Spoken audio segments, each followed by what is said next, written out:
Question 7. Which statement best describes the zeros of the function g of x equals x squared minus 1 multiplied by x squared minus 2x plus 1? So the options are the function has 3 distinct real zeros, 2 distinct real zeros, 4 distinct real zeros, and it also has 2 distinct real zeros and 2 complex or imaginary zeros. The important thing first off, let's understand distinct. Distinct means essentially different. So if we get a solution of x equals 2 and negative 2, that's 2 distinct zeros.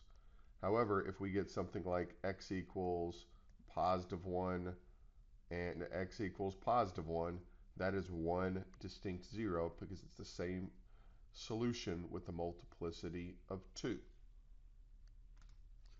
So there's 2 ways to do this. I'm going to graph this in the calculator because ultimately if there are real zeros, they will show up on the graph.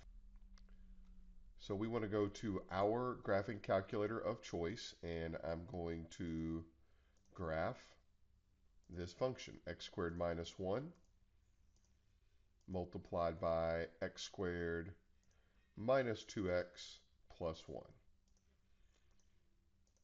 And then we're going to graph this function to see how many times it touches the x-axis.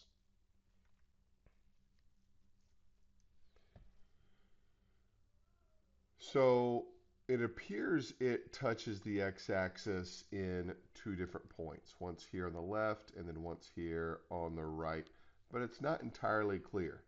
Like at this point, if I had to guess, I would guess the function has 2 distinct real zeros. But let's go ahead and let's be sure of our answer and let's solve this algebraically. So to solve it algebraically, we're going to take each one of these factors and set it equal to 0 and solve it. So we're going to first take x squared minus 1, set it equal to 0, solve it. The simplest way to do this would be to add 1 to both sides. We would get x squared equals positive 1. And then we would take the square root of both sides. When we take the square root of both sides, we end up getting an answer of plus or minus 1. Or in other words, positive 1 and negative 1. So right now, there's our 2 distinct zeros. Do we have any more? Well, to determine if we have any more, we're going to take this other part of the problem, x squared minus 2x plus 1, and set it equal to 0. And the easiest way to solve this one would be to factor it. So it's going to be x, and we need 2 numbers that are going to multiply together to give us 1 and add together to give us negative 2.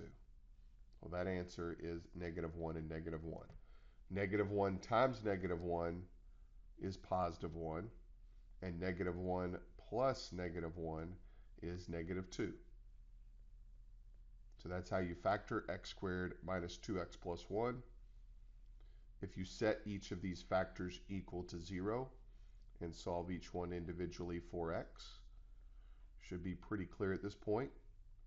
We're going to get the same answer. We're going to get x equals positive 1 from both of these.